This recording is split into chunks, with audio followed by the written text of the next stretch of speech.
Acaba de reeditarse este diálogo que sostuvieron en la Universidad Nacional de Ingeniería Gabriel García Márquez y Mario Vargas Llosa en 1967. Como para picarles el diente y poder acercarse, les voy a compartir un fragmento de esta charla entre ambos escritores. Ahí Mario Vargas Llosa empieza, ¿no? A los escritores se le ocurre algo que me parece no les ocurre jamás a los ingenieros ni a los arquitectos.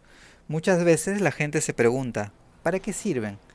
La gente sabe para qué sirve un arquitecto, para qué sirve un ingeniero, para qué sirve un médico, pero cuando se trata de un escritor la gente tiene dudas. Inclusive la gente que piensa que sirve para algo no sabe exactamente para qué. La primera pregunta que quiero hacerle yo a Gabriel es precisamente sobre esto. Que les aclare a ustedes el problema y me lo aclare a mí también, pues también tengo dudas al respecto. ¿Para qué crees que sirve tú como escritor? ¿Para qué crees que sirves tú como escritor? Gabriel García Márquez responde. Yo tengo la impresión de que empecé a ser escritor cuando me di cuenta de que yo no servía para nada. Mi papá tenía una farmacia y naturalmente quería que yo fuera farmacéutico para que lo reemplazara. Yo tenía una vocación totalmente distinta. Quería ser abogado. Y quería ser abogado porque en las películas los abogados se llevaban las palmas en los juzgados defendiendo las causas perdidas. Sin embargo, ya en la universidad, con todas las dificultades que pasé para estudiar, me encontré con que tampoco iba a servir para abogado. Empecé a escribir los primeros cuentos y en ese momento verdaderamente no tenía ninguna noción de para qué servía escribir. Al principio me gustaba escribir porque me publicaban las cosas y descubrí lo que después he declarado varias veces y que tiene mucho de cierto. Escribo para que mis amigos me quieran más.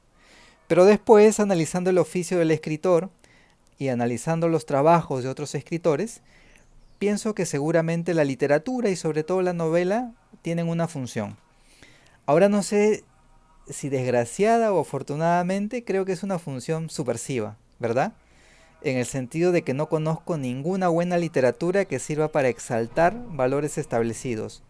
Siempre en la buena literatura encuentro la tendencia a destruir lo establecido, lo ya impuesto, y a contribuir a la creación de nuevas formas de vida, de nuevas sociedades, en fin, a mejorar la vida de los hombres. Me resulta un poco difícil explicar esto porque en realidad yo funciono muy poco en la teoría, es decir, no sé muy bien por qué pasan estas cosas. Ahora, lo cierto es que el hecho de escribir obedece a una vocación apremiante, que el que tiene la vocación de escritor tiene que escribir, pues solo si logra quitarse sus dolores de cabeza y su mala digestión, pues solo así logra quitarse sus dolores de cabeza y su mala digestión. Vargas Llosa. O sea que tú piensas que la literatura es una actividad que desde el punto de vista social es eminentemente subversiva. Ahora, sería interesante que tú nos dijeras si crees que ese poder subversivo de la literatura, esa inconformidad que expande la literatura en el ámbito social, puede ser de alguna manera prevista o calculada por el escritor. Es decir, si el escritor en el momento de concebir un cuento o una novela, de alguna manera puede prever las consecuencias sediciosas, subversivas que tendría su libro cuando llega a los lectores.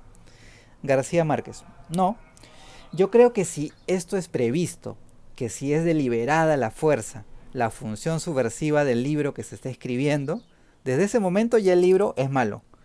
Pero antes quiero establecer esto. Cuando aquí decimos escritor, cuando decimos literatura, nos estamos refiriendo a novelista y a novela, porque de otro modo podría prestarse a malas interpretaciones. En realidad estoy hablando de novelistas y de novela. Creo que el escritor está siempre en conflicto con la sociedad. Más aún, tengo la impresión de que se escribe como una forma de resolver ese conflicto personal del escritor con su medio. Cuando yo me siento a escribir un libro, es porque me interesa contar una historia que guste.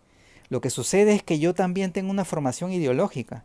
Creo que el escritor, todo escritor tiene su formación ideológica, y si ella es firme, y si ese escritor sincero en el momento de contar su historia, ya sea la de Caperucita Roja o una historia de guerrilleros, para poner los dos extremos, si el escritor, repito, tiene una posición ideológica firme, esta posición ideológica se verá en su historia, es decir, va a alimentar su historia. Y es a partir de este momento que esa historia puede tener esa fuerza subversiva del que hablo.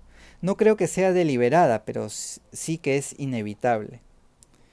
Vargas Llosa. Entonces, en ese caso, el factor puramente racional, diríamos, no es preponderante en la creación literaria. ¿Qué otros factores serían los preponderantes? ¿Qué elementos determinarían la realidad de la obra literaria? A mí lo único que me interesa en el momento de escribir una historia es si la idea de esa historia pueda gustar al lector y que yo esté totalmente de acuerdo con esa historia. Yo no podría escribir una historia que no sea basada exclusivamente en experiencias personales. Precisamente estoy preparando la historia de un dictador imaginario, es decir, la historia de un dictador que se supone es latinoamericano por el ambiente. Este dictador tiene 182 años de edad, que tiene tanto tiempo de estar en el poder que ya no recuerda cuánto llegó a él. 82 años debe ser, ¿no? Que tiene tanto poder que ya no necesita mandar. Está completamente solo en un enorme palacio por cuyos salones se pasean las vacas y se comen los retratos, los grandes óleos de los arzobispos, etcétera. Entonces lo que resulta curioso es que de alguna manera esta historia está basada en experiencias personales. Es decir, son elaboraciones poéticas de experiencias personales mías que me sirven para expresar lo que quiero en este caso, que es la inmensa soledad de poder. Y creo que para expresar la soledad del poder no hay ningún arquetipo mejor que el dictador latinoamericano, que es el gran monstruo mitológico de nuestra historia. Bien, ese es un fragmento de esta edición que acaba de ser reeditada por Alfaguara y junto también a Historia de un deicidio, este ensayo de Mario Vargas Llosa sobre Gabriel García Márquez y su obra.